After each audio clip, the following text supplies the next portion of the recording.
Bienvenidas y bienvenidos a Club Bienestar Podcast. Todos los días a las 21 horas, no te lo pierdas. Estamos en este nuevo capítulo de Club Bienestar Podcast. Hoy día tenemos una invitada que tuvimos hace unos podcasts atrás, que es la directora médica nacional del Hospital IST, que nos habló del abordaje y la integración de la medicina ortodoxa, las medicinas complementarias. Y hoy día va a hablar de los aportes que Sanación Pránica tiene en la salud mental en distintas áreas, principalmente comentándolos de su experiencia con el estrés y las depresiones. Así que queremos recibir con un fuerte aplauso. Bienvenida, ¿cómo estás? Qué alegría verte de nuevo. ¿Cómo ha estado el trabajo? Bien, con hartas cosas. Llena de oportunidades. Llena de oportunidades, muy bien. Sí. Muy bien.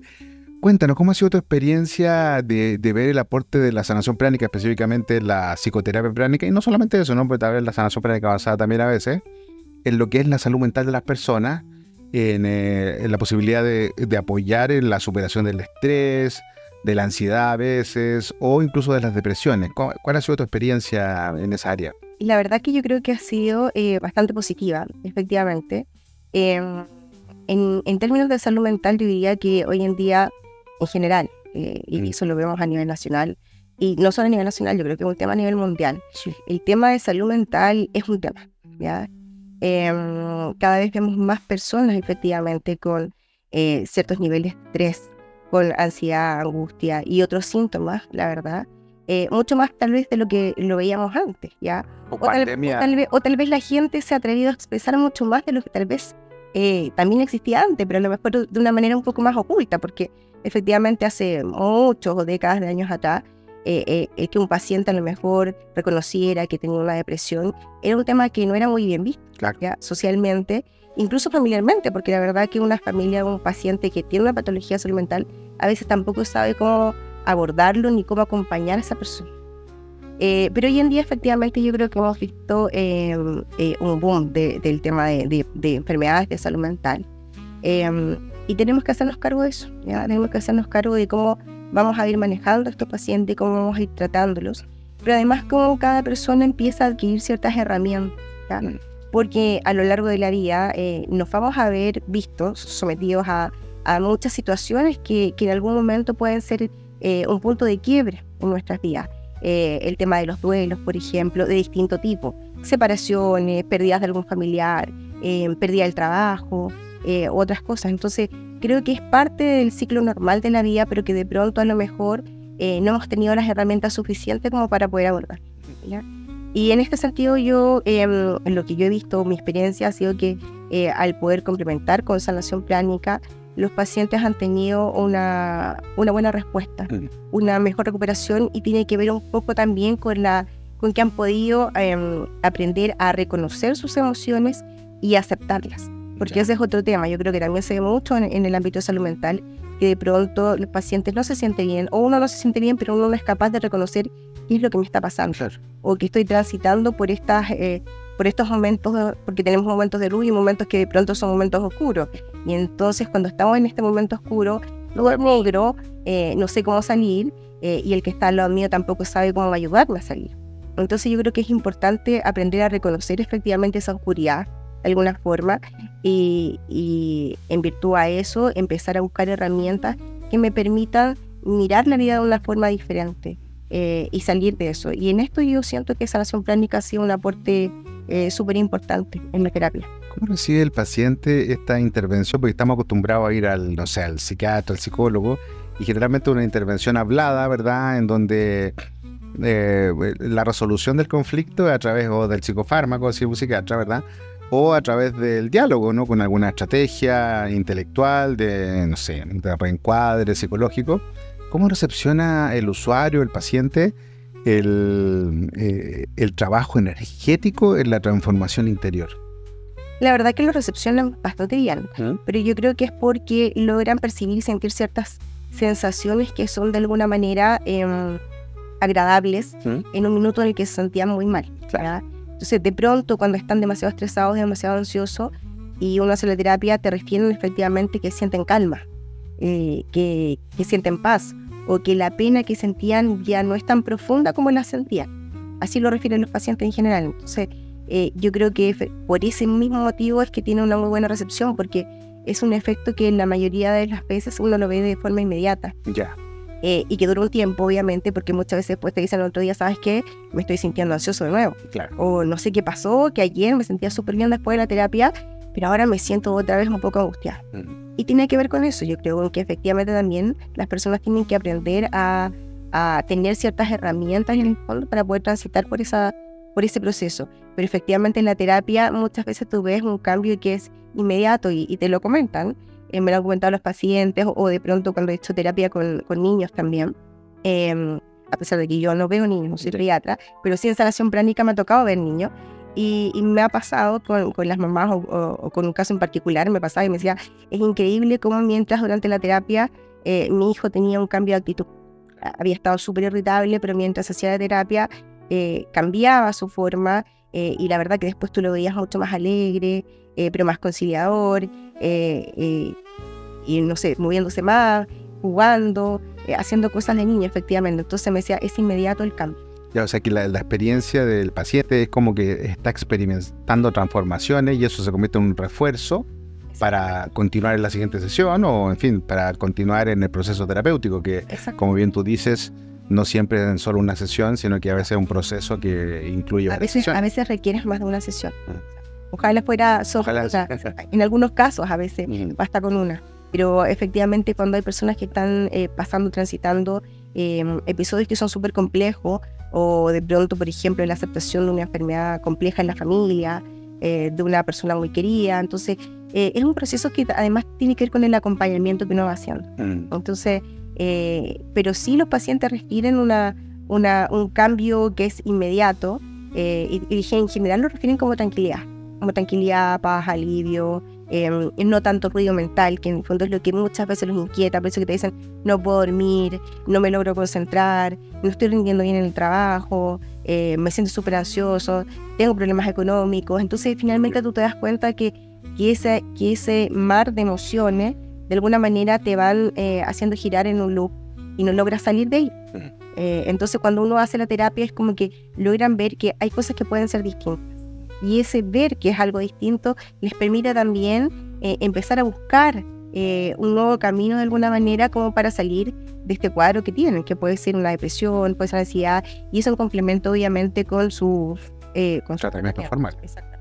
Tú me hablaste al comienzo, me dijiste de que la gente se daba cuenta, empezaba a tomar conciencia de sus emociones. El tema del estrés en Chile, de la realidad del estrés en Chile es una realidad muy, muy triste, ¿no? Porque estamos viviendo permanentemente en situaciones de estrés que se convierten en casi algo normalizado, ¿sí? Y a veces no tomamos conciencia de cómo el estrés puede afectarnos biológicamente. A veces creemos que el estrés solamente es psicológico y nunca va a pasar al cuerpo. Y claramente la psicosomática del estrés puede ser devastadora en términos de patología cardíaca, patologías, otro tipo de patologías, incluso asociadas al cáncer. Hay un montón de estudios que hablan de la relación biológica del estrés y que no siempre la tenemos consciente. ¿Cuáles crees tú que son los aportes? O explícanos un poquito cómo funciona el estrés a nivel biológico. Efectivamente, cuando una persona tiene estrés hay una serie de situaciones que se gatillan y que nos terminan afectando físicamente y biológicamente, ¿ya? Segregamos ciertas hormonas. El famoso cortisol, exactamente, ¿no? Y hay un montón de circuitos de alguna manera que se activan frente al estrés, porque el estrés de alguna manera existe como una forma de defensa, ¿no? Eso era como lo originario y lo primitivo. En el fondo teníamos que arrancar y teníamos que sobrevivir, y eran episodios cortos y acotados. Pero en el fondo aquí estamos hablando de un tema que tiene que ver con un estrés permanente, donde me veo sometido a una situación permanente que finalmente va generando y va gatillando este circuito, pero de alguna manera se asocia también a otras emociones que se van sumando en el fondo a esto.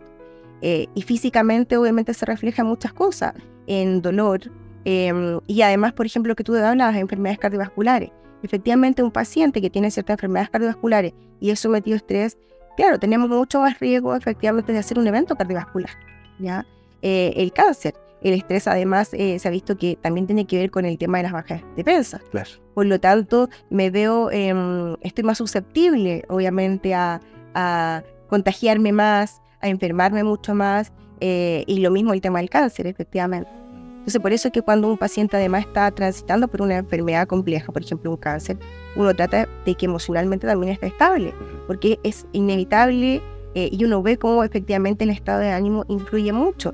No es lo mismo la recuperación en un paciente que efectivamente está deprimido, que está muy estresado, o un paciente que en general está relativamente calmado dentro de lo que se puede en una enfermedad muy compleja y que tiene además una red de apoyo emocional que a veces es súper contenedora.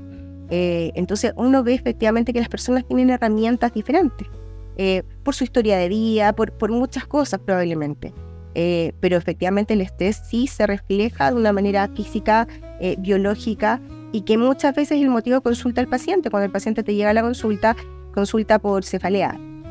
Y entonces, aunque tú hagas un estudio, de pronto no te encuentras con nada, no hay otra cosa orgánica que te esté generando dolor de cabeza o por dolor. Llega un contracturado, que es como lo más habitual.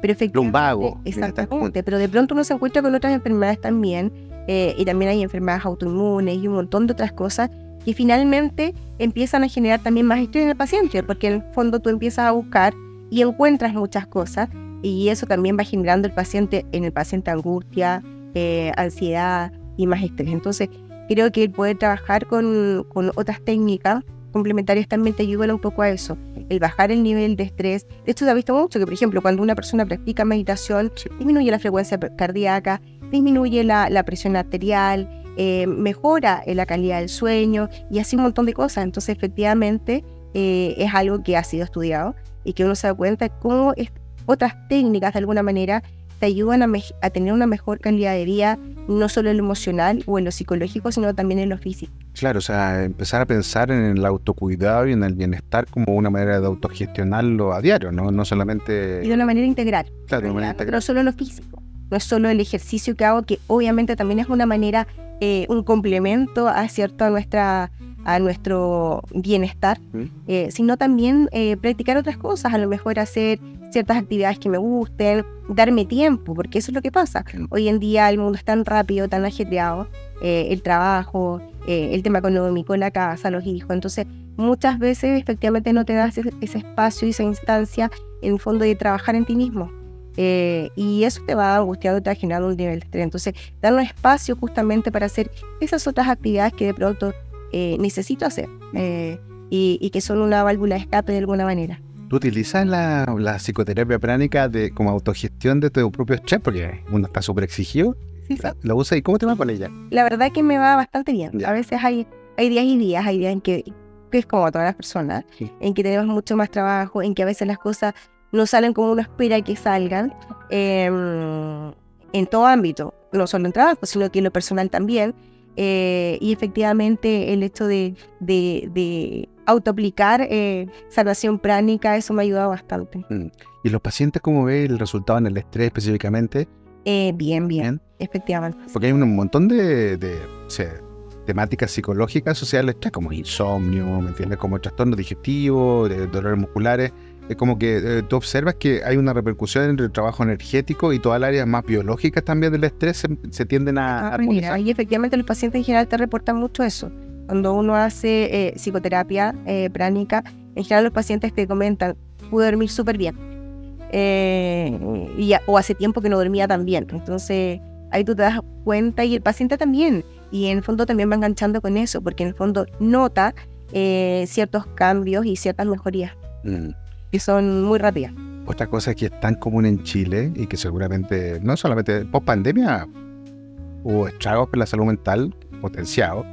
El tema de la depresión, ¿cómo sientes tú que aportan las medicinas complementarias al tema depresivo? ¿Y cuáles son qué podría pensar una persona en las casas, a lo mejor que la está viendo, para pensar de que a lo mejor está teniendo una depresión? No a lo mejor como experto en psiquiatría, sino que simplemente recomendaciones que uno podría tener de ciertos estados de ánimo interiores que habría que estar parando la antena. Como para poder consultar. Claro, para poder consultar. O sea, es importante cuando de pronto uno tiene cambios en el estado de humor, súper importante. Alteración del sueño también. Ya. A veces no hay ganas de hacer nada. Y los pacientes dicen, no sé por qué, pero no tengo ganas de nada. Las cosas que antes me gustaban ahora ya no me gustan. Hay cosas que ya no me llaman la atención. Estoy mucho más irritable. Y muchas veces estos cuadros depresivos también se asocian a ciertos eventos particulares que está viviendo el paciente. Un problema de relación de pareja, un despidos. Exactamente, una separación, o a veces también tiene que ver y se mezcla con el tema del duelo, Claro. la pérdida reciente de algún familiar o algún ser querido. Entonces, son ciertas cosas en las que y empiezan a gatillarse de una manera más recurrente, entonces siempre es bueno consultar. Eso es un... Ahora, la integración de... Hay unos estudios de psicoterapia pránica donde hablan de la integración de psicofármacos con sanación pránica y el aporte que la sanación pránica hace incluso a los psicofármacos. ¿Qué opinas tú de la integración realmente de la psiquiatría o de la neurología, ¿cierto? Y el uso de psicofármacos con las medicinas complementarias? ¿Estás de acuerdo? ¿No estás de acuerdo? ¿Sientes que es un aporte? Sí, yo creo que totalmente es un aporte y efectivamente porque uno ve resultados que son más rápidos y a veces con dosis que no son tan altas de medicamentos. Yo creo que eso también es importante. Claro. ¿Ya? Y sobre todo por lo que reporta el paciente, porque efectivamente el paciente te reporta una mejoría o una disminución de la sintomatología que inicialmente gatilló la consulta, Claro. de alguna forma. Y el hecho de que vaya bien, uno va mirando, va chequeando, pero efectivamente si tú me preguntas, yo siento que es un complemento, que es algo positivo. ¿Cuál es la mirada a lo mejor ética de integración de las medicinas complementarias con la medicina ortodoxa en términos de decir, mira, ¿sabes qué? Las medicinas complementarias tienen este nivel de hasta aquí llegan y la medicina ortodoxa cumple su papel en este nivel? ¿Cuál es la invitación que uno debiese hacer al público general respecto de cómo consume, si está bien dicho, las medicinas complementarias? ¿Deben ser solas las medicinas complementarias? ¿Siempre deben ser supervisadas por médicos? ¿Las patologías que son graves? ¿Cuál es la mirada que uno debiese tener ética en relación con el consumo de medicinas complementarias? Yo creo que es importante la mirada médica porque muchas veces efectivamente vamos a requerir fármacos, ¿ya? Y la idea no es en el fondo postergar el manejo farmacológico, sino que utilizar esto como un complemento, ¿ya? Uno podría transitar con ambas terapias en paralelo, ¿ya? Lo que me parece súper positivo. Ahora, muchas veces cuando tengo síntomas que son leves, muchos pacientes a lo mejor consultan inicialmente a terapias que son complementarias, pero tampoco la idea creo que es dejar pasar demasiado tiempo si veo que a lo mejor mi cuadro no se resuelve y no me siento bien. Es importante pedir apoyo de un psicólogo en términos de psicoterapia y de un psiquiatra en términos de ayuda médica farmacológica. Claro, cuando los síntomas se están escapando a las manos. Cuando... Ya no es solamente que está un poco más nervioso, como uno estoy un poco ansioso, no. Cuando efectivamente ya veo que esto ya se está transformando en un tema en mi vida y no esperar tanto tampoco, porque a veces los pacientes esperan demasiado tiempo. Claro. O a veces abandonan el tratamiento también, porque también pasa con los fármacos, que como me siento un poco mejor, entonces ya dejé los fármacos y no voy a mi médico, y no es mi médico quien en el fondo va disminuyendo la dosis, sino que yo de un día para otro los dejo, y entonces vemos estas depresiones que son de rebote, que es mucho peor. Entonces hay que hacer esto de una manera súper armónica, muy ordenada, muy consciente de alguna manera, que tiene que ver con mi bienestar y con mi salud, pero sí yo creo que pueden transitar en manera paralela, sí, y complementándose. ¿Qué mensaje le daría a la gente en la casa de poder incorporar en los paradigmas más ortodoxos en la salud, en el bienestar general, las medicinas complementarias y la sanación pránica? Yo creo que en realidad hay que primero darse el tiempo y detenerse a mirarse uno mismo. Mirar cómo me siento, cómo estoy, qué es lo que necesito, qué es importante para mí. Y entonces a lo mejor empezar a indagar y navegar en qué tipo de terapias a lo mejor a mí me hace mucho más sentido, con qué me siento mejor. A lo mejor es haciendo ejercicio, a lo mejor quiero practicar yoga, tal vez quiero hacer sanación pránica o puedo utilizar otra técnica. Intentar y efectivamente creo que se van a ir dando cuenta que desde el punto de vista emocional, físico y mental son un aporte definitivamente a nuestra vida diaria y cotidiana. Bueno, entonces claramente estamos hablando de una medicina complementaria también que busca transformaciones, que busca cambios, que busca mejoras. No solamente la medicina complementaria y la sanación pránica tiene que ver con creencias o fe, sino que también estamos hablando de resultados objetivos. Entonces, ir caminando de la mano, ¿verdad?, con la medicina ortodoxa y ver los resultados y los aportes que sin duda los tiene, más la medicina complementaria y la sanación pránica, creo que es una fórmula muy apropiada para poder sostener la vida y poder impulsarla. Así que te queremos dar las gracias una vez más, un gran aplauso. Gracias. Feliz de tenerte. Y nos vemos entonces todos los días, 21 horas, en Club Bienestar Podcast. Nos vemos. Bueno, esperamos que este capítulo de Club Bienestar Podcast haya sido muy interesante para ti. Hemos estado dedicados este tiempo a poder crear esta instancia de conocimiento de lo que es la sanación pránica a través de terapeutas con mucha experiencia.